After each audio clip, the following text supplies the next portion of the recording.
O vídeo já vai começar, mas antes, não se esqueça de se inscrever e ativar as notificações.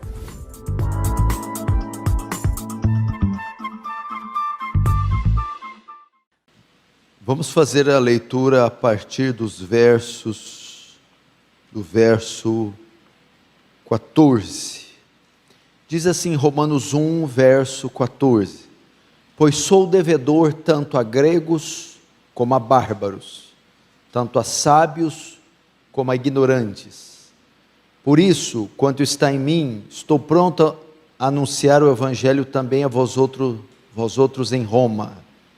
Pois não me envergonho do evangelho, porque é o poder de Deus para a salvação de todo aquele que crê, primeiro do judeu e também do grego. Visto que a justiça de Deus se revela no evangelho de fé em fé, como está escrito: o justo viverá por fé. Até aí deixa aberto, não fecha. Fecha os olhos para uma rápida oração. Pai Santo, mais uma vez nos colocamos diante do Senhor, cônscios da sua grandeza, cônscios do seu poder e da nossa pequenez, da nossa miserabilidade. Ó Deus, assiste-nos em nossas fraquezas. Ousamos levantar-te o rosto e dirigir a Ti nossas palavras. Ó Deus, que não seja só mais um culto, mas que haja demonstração de poder e do Espírito Santo. A despeito dos nossos pecados, move, opera, tem compaixão, Senhor. Livra-nos do coração gélido, indiferente, incrédulo, da mente dispersa, irreverente, carnal. Que haja temor e tremor diante daquele que é 3 vezes santo, de modo que o teu reino avance, que tu recebas glória para si e nos conforma à imagem do teu Filho. Amém. Irmãos, o mundo está morrendo e nós temos que evangelizá-lo com urgência. Se você é cristão e tem um mínimo de conhecimento bíblico, você sabe, à luz da Escritura, à luz de uma visão espiritual, qual é a condição do nosso mundo, qual é a condição da nossa sociedade. Ela está em trevas. Isaías 60 diz: levanta-te, resplandece, que já vem brilhando a sua luz, porque as trevas cobriram toda a terra. Jesus, no Sermão do Monte, diz: vós sois a luz do mundo. Porque há uma razão de haver luz. Se há luz é porque o mundo está em trevas. Vós sois o sal. Qual que é a propriedade do sal? Preservar o alimento do apodrecimento. Aponta também para a corrupção desse mundo. Mundo em trevas, mundo em estado de decomposição, de degradação, de corrupção. O mundo está morrendo, essa é a condição do nosso mundo. E nós temos, e ele tem urgência de ser evangelizado. Temos que evangelizá-lo com urgência, pelo menos por 3 razões. Primeiro, pelo tempo de vida dos homens. O tempo de vida dos homens é curto, por causa da brevidade da vida. A duração da vida humana é pequena, é curta, portanto eles têm poucas chances. Devemos evangelizar por causa da brevidade da vida. A duração da vida humana é curta, e eles e nós teremos pouca oportunidade. Segunda razão para evangelizarmos: os tempos em que vivemos Nós estamos no tempo do fim. Jesus está às portas. Veja os sinais. Apocalipse capítulo 12, João tem uma visão de um dragão e de uma mulher grávida. Ele tenta tragar o filho que vai nascer, não consegue, o filho é arrebatado aos céus. Então o dragão é lançado dos céus, e então uma voz do alto diz: ai de ti, ó terra, o diabo desceu sobre vós, cheio de grande cólera, sabendo que pouco tempo lhe resta. Estamos no tempo do fim. Terceira razão para a urgência em evangelizar: todos os homens estão em fase terminal, em estado terminal. Todos eles têm uma doença terminal, e essa doença é o pecado. Isso devia nos constranger. Todos eles têm sobre eles uma sentença de morte. Todos nascidos de Adão, todos nascidos de mulher, estão debaixo de uma sentença. O pecado. Por um homem entrou o pecado, e pelo pecado a morte, e todos morreram. Todos pecaram, e destituídos da glória de Deus estão. São essas três razões que nos devem fazer evangelizar: a brevidade da vida, os tempos que vivemos e a condição terminal do homem. Eu poderia colocar uma quarta aqui que eu não coloquei, a quarta. E esse estado terminal dele, o pecado, a consequência fatal, pior, é a condenação ao inferno. Um grande puritano disse que uma das maiores maneiras de incentivar a comunidade a evangelizar é pregar sobre o inferno. Quando eu não tenho consciência do inferno, o que me leva a evangelizar ou não é o estado físico, moral, o estado sentimental da pessoa. O evangelho pode lhe trazer alguma mudança social, emocional, familiar, ou o risco que ele corre é um risco físico. A minha motivação vai ser uma, mas quando eu entendo que o risco que ele corre é de herdar o fogo eterno do inferno, a ira de Deus, o despejar da cólera pelos séculos dos séculos, então minha motivação será outra. Essa é a quarta razão porque devemos evangelizar. Porque se você omitir o evangelho da sua sogra, dos seus filhos, vizinhos e patrões, eles não correm o risco de se tornarem pobres ou perderem algo de valor terreno, mas de serem condenados por toda a eternidade no inferno, ao inferno. E Paulo, nesse texto, mostra a urgência, a importância e por que devemos pregar o evangelho. Nós somos uma das gerações que menos evangeliza. O Instituto Moody fez uma pesquisa e concluiu que 95% dos cristãos de hoje nunca tiveram a experiência de trazer pelo menos uma alma para Jesus. Significa que só 5% dos evangélicos tiveram a experiência de conduzir uma alma à fé. 95% estão esquentando seus traseiros na igreja, sem nunca ter visto alguém ser batizado e poder ter disso: Deus o ganhou através de mim.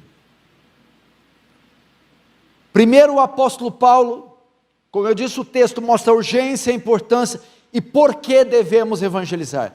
Primeiro, Paulo, ele vai dizer que nós temos uma dívida. nós temos uma dívida. Ele vai dizer aí no verso 14, pois sou devedor. Paulo afirma que tinha uma dívida. E diz, Paulo, eu sou devedor. Diz que constantemente estava devendo algo a alguém. Paulo está afirmando que devia algo a alguém, constantemente. Ele diz que ele tinha uma obrigação. Nós, como crentes, também temos uma dívida. Todos vocês que aqui estão em dívida. A palavra grega quer dizer estar em débito. Paulo estava em débito com alguém. E ele está nos ensinando que nós estamos em débito. Não é bom dever, não é bom ter dívidas, mas há um sentido que todos os crentes estão em débito. E o grego vai mais longe, ele dá a ideia que estou atado por uma dívida, nós estamos amarrados em uma dívida, atados, algemados a ela. Primeiro, põe isso na sua cabeça, você está aqui, pesa sobre você uma obrigação, foi colocado sobre você uma obrigação que te fez estar em débito. Agora, nós temos que fazer 3 perguntas. Paulo diz, sou devedor. 3 perguntas. Primeiro, do que? Segundo, de quem? Terceiro, por quê? Sou devedor do quê? Sou devedor de quem? Sou devedor por quê? Primeira pergunta, sou devedor do quê? O que? Paulo devia o quê? O Evangelho. 1 Coríntios 9,16, ele diz assim, se anuncio o Evangelho, não tenho de que me gloriar, pois sobre mim pesa essa obrigação, esse débito, pois sobre mim foi colocado esse débito, foi colocado em mim essa obrigação, porque ai de mim se não pregar o Evangelho. Sou devedor do Evangelho, Paulo está dizendo. Todos nós devemos o Evangelho. Todos nós temos a obrigação de pregar o Evangelho. Todos nós temos o dever de evangelizar. É a tarefa da grande comissão. Marcos 16:15. Portanto, ide por todo o mundo e pregai o Evangelho a toda criatura. Portanto, ide e pregai o Evangelho. Irmãos, Cristo nos deu uma ordem. Isso aqui é uma comissão. Ele comissionou a sua igreja e deu a ela uma ordem, a evangelização do mundo. A evangelização não é uma opção, é um dever. A evangelização não é um dever de uma categoria específica da igreja, não. A evangelização, a grande comissão, foi feita com toda a igreja. Toda a igreja está envolvida na grande comissão. E ela não tem o direito de escolher, não é uma opção, é uma obrigação. Cristo não nos salvou para ficarmos no ócio, buscando riquezas e conforto em nome dEle. Ele nos chamou para o combate. Quando Paulo fala combati o bom combate, Paulo estava se referindo, entre outras coisas, na tarefa da evangelização, da missão.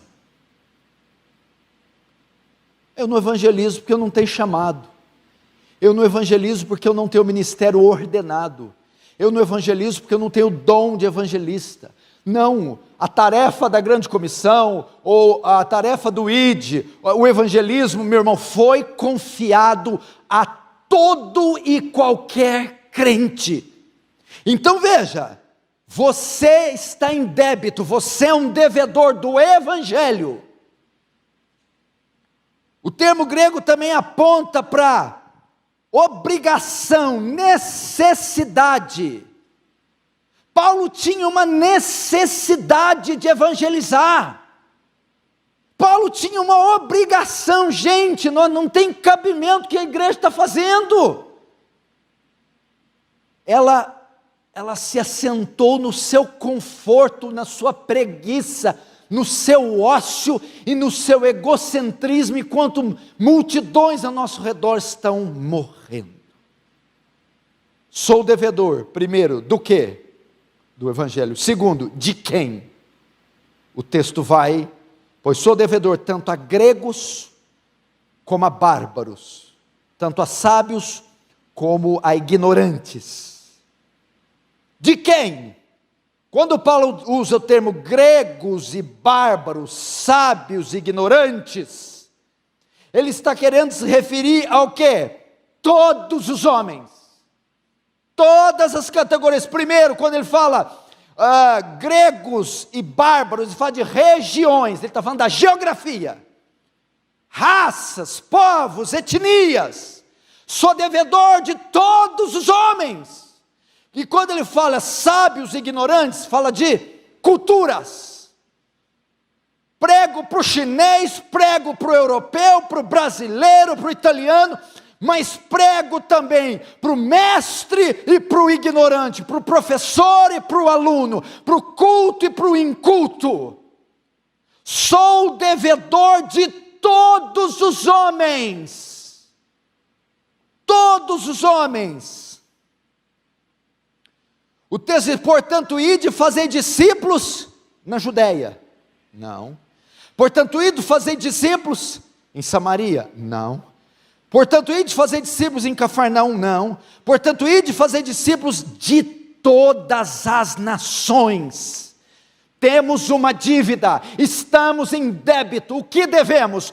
O evangelho. Para quem devemos? Para todas as criaturas, todas as classes, raças, tribos, línguas, estratos sociais, cores, idades.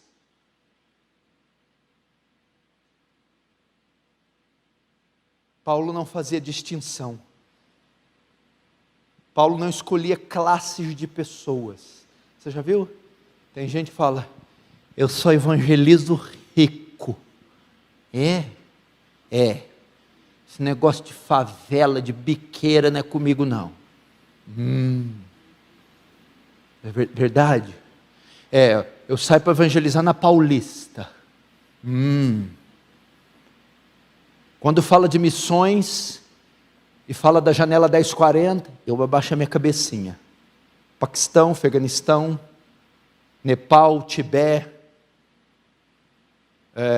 África. Quando fala, vamos enviar missionários para a Europa. Opa, levanto a mão. França, Itália, Alemanha, Holanda. Não! E é claro que ambos têm necessidades, é besteira quem pensa isso. Já fui evangelizar com um grupo de pessoas na Irlanda, não tinha pobreza, mas corações de pedra, pessoas soberbas. E já fui evangelizar na Angola, miséria e pobreza e pessoas quebrantadas. Paulo não escolhia classes de pessoas, ele evangelizava com ou sem cultura. Ou seja, de quem nós somos devedores? De todos os homens. É nossa divina vocação pregar o evangelho a gregos e bárbaros, a sábios e ignorantes, ou seja, todos os homens. Nós temos uma dívida. Veja alguns números para você ver quem você está devendo. Veja só, Arival, ele falou para mim que ia tirar uma semana de descanso, acho que depois, por causa da pregação da ansiedade. Não, essa pregação eu vou deixar ele ansioso. Nós temos uma dívida, gente. Continente africano, Das 1.800 línguas faladas na África, a Bíblia foi traduzida em apenas 150. 40 milhões de africanos, hoje, nunca leram um só versículo da Bíblia. Etnias.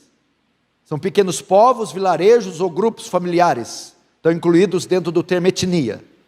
Estima-se que hoje existe 11.227 etnias no mundo. Dessas 11.000 etnias, 6.614 têm menos de 2% de cristãos. Na Ásia, das 1.980 línguas faladas, nós temos a Bíblia traduzida para somente 91 línguas. Na Índia, existem 360 milhões de deuses. A nação inteira está perdida. Na América Latina, o que predomina é idolatria, feitiçaria, paganismo. Testemunhas de Jeová, eles contam hoje com a maior e mais sofisticada imprensa religiosa do mundo. É a religião que mais publica escritos, livros, revistas, artigos e jornais do mundo. É uma seita. Estatísticas mostram que nos últimos 60 anos, escute isso aqui, o budismo cresceu 145%. O hinduísmo cresceu 167%. O islamismo cresceu 500%. E o cristianismo cresceu só 47%. Os Mormons, uma das seitas mais milionárias do mundo, nos últimos 6 anos cresceram 460%. Hoje, o alvo dos muçulmanos é alcançar o mundo inteiro para o islamismo. Hoje o islamismo é a religião predominante em 43 países. Estes já são de maioria muçulmana. Egito, 94% da população do Egito é islâmica. Arábia Saudita, quase não existem igrejas cristãs, nem cristãos hoje. Suécia, França e Inglaterra, os muçulmanos já são a segunda maior religião. Alemanha, já há mais de 2 milhões de muçulmanos. Nas Ilhas Britânicas, tem mais de 1 milhão de muçulmanos e mais de 1.200 mesquitas e 5.000 escolas muçulmanas. Antiga Iugoslávia, foram construídas depois da Segunda Guerra 600 mesquitas. Estados Unidos da América, hoje existem mais de 3 milhões de muçulmanos habitando lá. Nós somos devedores deles. O islamismo investe mais dinheiro só na América do que a igreja investe em missões no mundo inteiro. No Oriente, o islamismo é a religião que mais cresce no planeta. Estudos dizem que há alguns anos o islamismo vai alcançar 1 bilhão e 750 milhões de adeptos. Desde 1971, o islamismo já passou o catolicismo. Brasil, hoje o que mais cresce são seitas orientais, Seixinoye, Rosa Cruz, Hare Krishna, Santo Daime, Ciência Cristã e Messiânica. O Brasil é o maior país espírita do mundo, contendo milhares de terreiros de macumba, umbanda, quimbanda, e soma um total de 123 milhões de católicos. John Kennedy, quando foi assassinado em Dallas em 1963, em apenas 12 horas, metade do mundo estava informado de sua morte. Jesus morreu faz 2000 anos e quase metade do mundo ainda não sabe disso. Hoje temos cerca de 2 bilhões e 400 milhões de pessoas que nunca ouviram o Evangelho e nós estamos em dívida com elas. Estamos gastando o nosso tempo com Netflix, o nosso dinheiro com viagens e roupas caras,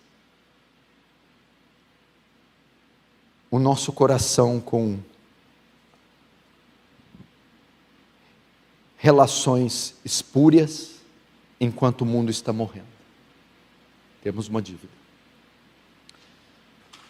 Se eu pegar esses dados aqui e colocar na mão do Ronaldo Lidório, na mão do Ricardo Gutierrez, na mão do Paul Washer, de qualquer homem que tem uma alma missionária e evangelística, ele vai se debruçar em cima desse papel e vai começar a chorar. E vai começar, ó Deus, quem irá ganhar essas almas? Quem irá ganhar? Essas pessoas não vão dormir. Para nós são só dados, estatísticas, números para encher o esboço e a mensagem. Para alguns homens isso aqui eles respiram.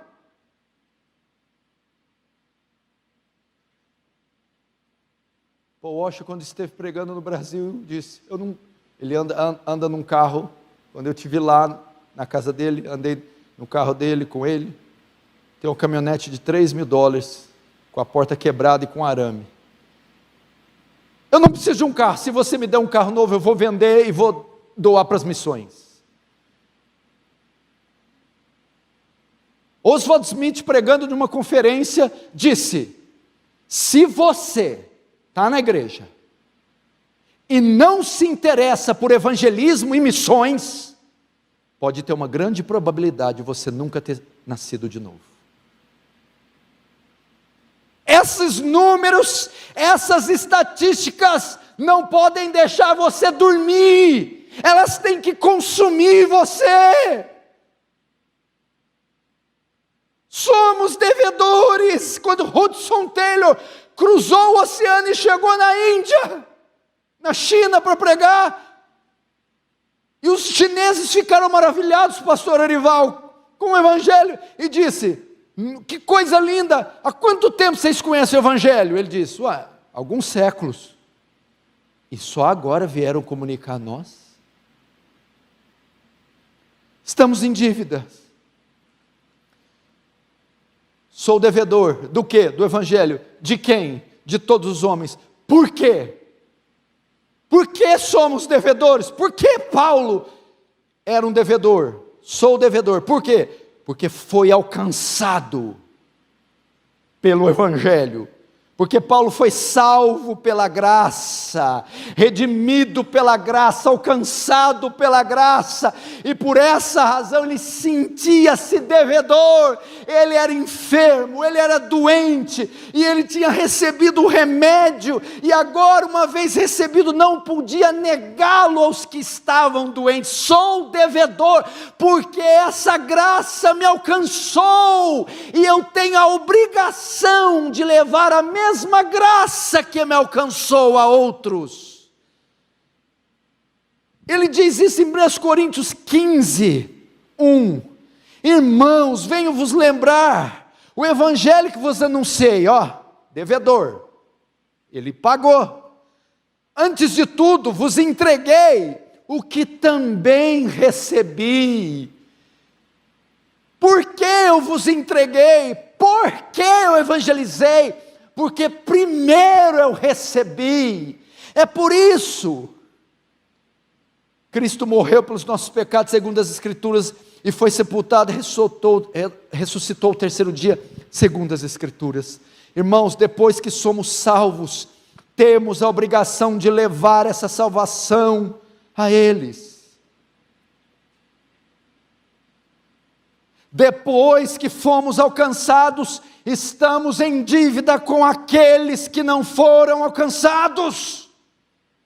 Portanto, esse comodismo da igreja moderna, essa passividade é pecado. Estamos em pecado ao não evangelizar. É mais ou menos assim, Só quem está sentindo na pele os horrores da pandemia do coronavírus pode dizer. Quem perdeu um ente, quem teve outro entubado, quem viu os jornais, quem viu o colapso financeiro, o que o mundo se tornou nos últimos 12 meses. Só um louco, só um fascínora, só um megalomaníaco, encontrando o antídoto, tendo em mãos a vacina, negaria a vacina aos moribundos. Sou um louco, é um crime hediondo. ver as vidas gemendo de dor, perdendo entes, estribuchando em leitos, em respiradores, vendo o colapso da economia no mundo inteiro. Pois é a mesma coisa que Paulo está dizendo: eu era uma fera, perseguidor de cristãos, fui alcançado, fui salvo. Como eu posso agora olhar para essa multidão que estava na mesma condição, gemendo, morta em pecados, e não fazer nada?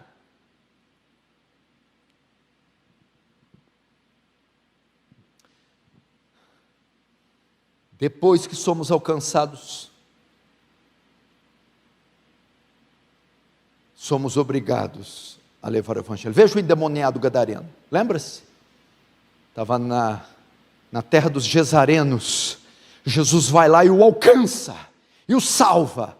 Lembra? Que andava pelos túmulos gritando, e ninguém com correntes podia prendê-lo.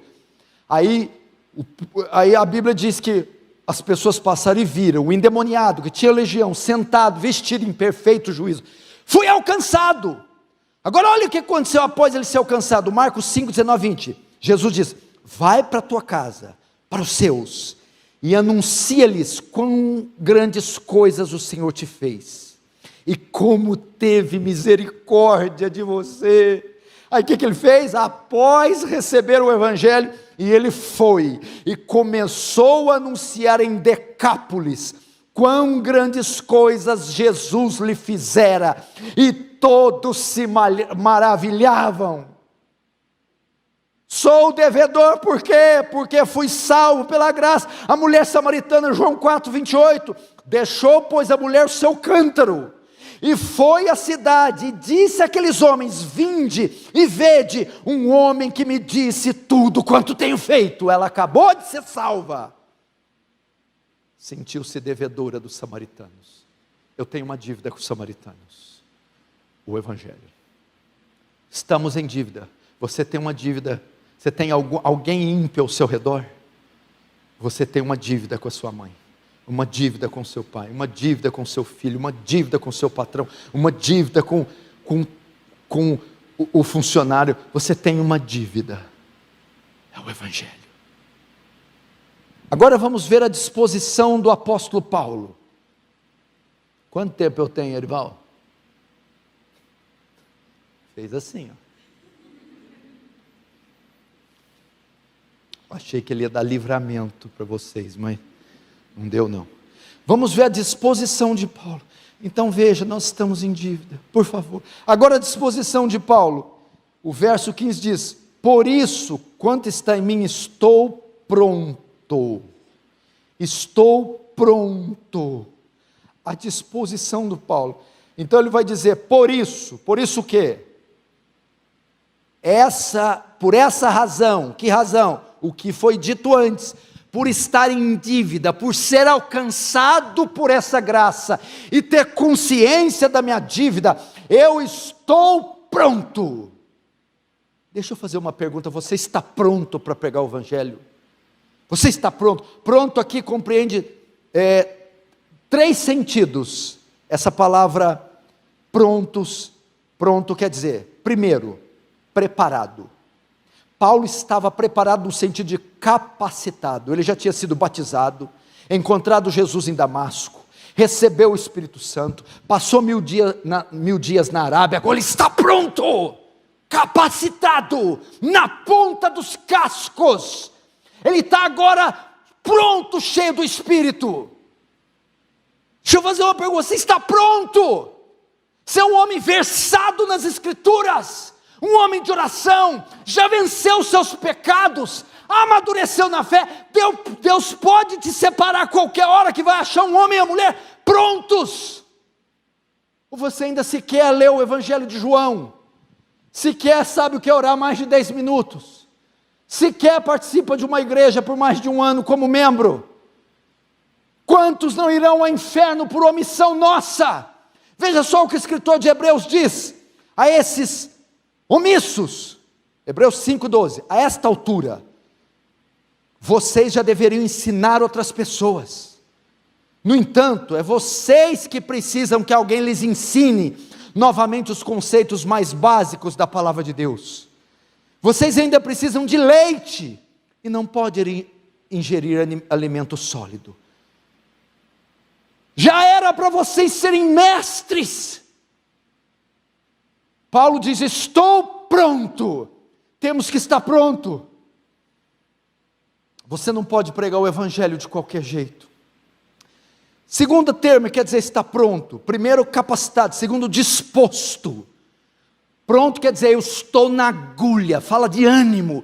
Eu estou disposto. Eu estou aqui na agulha, eu estou prontinho. É a ideia de Isaías. Quem há de enviarei? Quem há de ir por nós? Ele dá um passo à frente. Eis-me aqui, envia-me, eu estou pronto, estou disposto, estou cheio de júbilo, cheio de energia. Contrário de Jonas. Quando Deus o manda para Nínive, ele não estava disposto. Tarsis, fugiu, correu. Não estou com ânimo, energia, com força. Temos que estar prontos, capacitados. Temos que estar prontos, dispostos. O senhor está querendo dizer mais ou menos assim, se sair daqui e alguém fala, vamos passar em um local e vamos evangelizar, estou pronto, estou animado, vamos. Pastor Erival vai fazer um grupo, vai plantar a igreja, fazer isso, estou pronto, estou animado, vamos.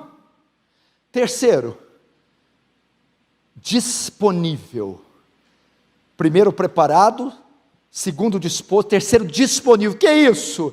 A qualquer hora eu estou disponível. Portanto, por isso, quando está em mim, estou pronto a anunciar o evangelho em Roma. Significa, segundo Timóteo 4,2, Timóteo, pregue a palavra, que inste, quer em tempo e fora de tempo, quer oportuno ou não, ou seja, a qualquer momento. Eu temo que a igreja não esteja pronta, capacitada, disposta, nem disponível. Coisa linda. Precisamos de gigantes como Paulo, homens assim, meu Deus. Por isso, enquanto depender de mim, se estiver nas minhas forças, eu estou pronto a ir para Roma, estou pronto a plantar uma igreja no Nordeste, estou pronto a ir nas periferias de São Paulo, estou pronto, disposto, capacitado e disponível. Agora eu vou correr, felizmente, hoje estava tão bom, mas não vai dar não. Pronto. Agora por que ele está pronto? Agora Paulo vai mostrar o valor do evangelho. Por que eu devo evangelizar? Por causa do valor do evangelho. Verso 16, pois não me envergonhe do evangelho. Não me envergonhe do evangelho. Por que devo evangelizar? Por causa do valor. O evangelho poderia ser motivo de vergonha? Aqui eu quero trazer um aspecto para você assim, para alguns daqueles judeus e gregos, o evangelho era um motivo de vergonha. Para o grego era loucura, para o judeu era escândalo. Um rabino judeu pregado no madeiro debaixo de maldição, executado pelo Império Romano. Ou seja, o evangelho para eles, ele podia ser de vergonha, sim, da perspectiva grega, judaica, sim, ele era inútil, ele não tinha valor, do ponto de vista ímpio, o evangelho não tem nenhum valor. Mas por que eu devo evangelizar? Por causa do valor do evangelho. Entretanto, da perspectiva cristã, o evangelho é o que há de mais precioso, e Paulo sabia do valor do evangelho, por isso não se envergonhava.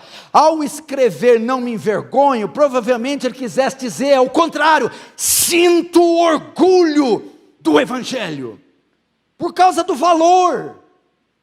1 Timóteo 1,11, segundo o glorioso evangelho que me foi outorgado. O evangelho é glorioso, valoroso. Lutero, quando afixa suas 95 teses, na Catedral de Wittenberg, a tese 62, mostra o valor do evangelho. O verdadeiro tesouro da igreja é o santíssimo evangelho da glória e da graça de Deus. Por que você deve evangelizar? Por causa do valor do evangelho. Só não evangeliza quem tem vergonha do evangelho, ou seja, não vê o valor do Evangelho. Por que mais eu devo evangelizar? Por causa do valor. Segundo, por causa do poder do Evangelho. Não me envergonhe do Evangelho, porque é o poder de Deus.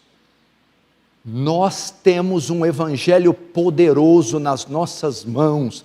A palavra que poder é o grego dunamis, ou dinamis, da onde se origina a palavra dinamite, explosão, poder. O que significa?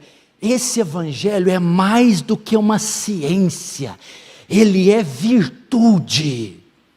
1 Tessalonicenses 1,5, porque o nosso Evangelho não chegou até vós tão somente em palavras, mas sobretudo em poder e no Espírito Santo. 1 Coríntios 4,20, porque o reino de Deus não consiste em palavras, mas em virtude. Esse Evangelho é poderoso, gente.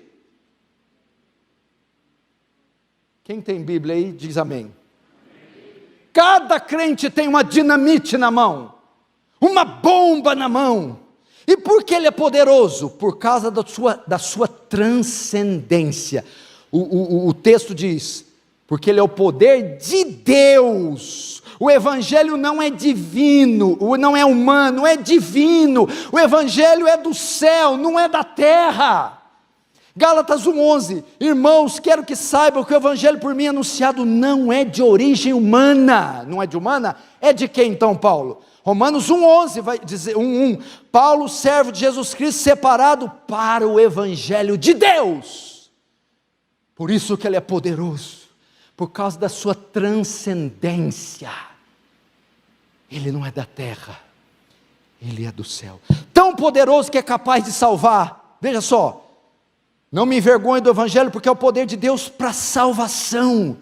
Meu irmão, o Evangelho é a única força capaz de salvar o homem. Vocês não entendem isso? Não há nada que pode mudar a condição do homem. Ela é caída a tal grau que é impossível ser mudada. Salmo 49,8, pois a redenção da alma é caríssima, e não há pagamento que a livre. Não tem solução para a alma humana. Jó 9, 30, 31, mesmo que eu me lave com sabão e limpe as mãos com soda, tu me lançarás num poço de lodo, e até minhas roupas terão nojo de mim. Não dá para limpar o que está no homem. Pode o etíope mudar a cor da sua pele, e o leopardo as manchas? Não dá. Mas agora a Bíblia diz que o Evangelho consegue, ele é tão poderoso, que ele é o poder de Deus para salvação. Ele transforma, ele salva qualquer um, em qualquer estado, seja Manassés, seja o homem que for, ele salva. E por fim, nele se encontra a solução para todos os problemas do homem. Verso 17. Visto que a justiça de Deus se revela, ou nele se revela toda a justiça de Deus, de fé em fé, como está escrito, justo viverá da fé. Nele quem? No Evangelho, se revela, se encontra toda a justiça de Deus. O que é isso? Vamos lá. Mas o senhor colocou aqui que no Evangelho se encontra a solução para todos os problemas do homem. É verdade. Mas o que esse texto tem a ver com todos os problemas? Qual é o grande mal do mundo? Qual é a origem do mal? Da onde se origina o mal e todos os males? O pecado. Romanos 1,18 diz que do céu a ira de Deus se revela contra toda impiedade humana. Por isso toda essa desgraça. E não só desgraça, ele está debaixo de condenação. E nele, no Evangelho, se encontra a solução, a justiça de Deus. Ou seja, como um homem pode se tornar legalmente justo? Como um homem pode ter o pecado anulado, que é a causa dos males? Como um homem pode ser curado? Com o Evangelho. Amém? Ele resolve o problema jurídico do homem. Por essa razão que nós temos que evangelizar. Nele. Vamos Vamos parafrasear aqui. Nele se encontra a solução para todos os problemas de todos os homens em todas as épocas. Nele se encontra a solução para a sociedade. Nele se encontra a solução para o Congresso, o Parlamento. Nele se encontra a solução para o problema no Planalto, na Suprema Corte. Nele se encontra. Nele quem? No Evangelho. Porque Ele é poderoso. E eu termino dizendo, por que você tem que evangelizar? Não fique nervoso, não olhe no relógio, porque não vai adiantar.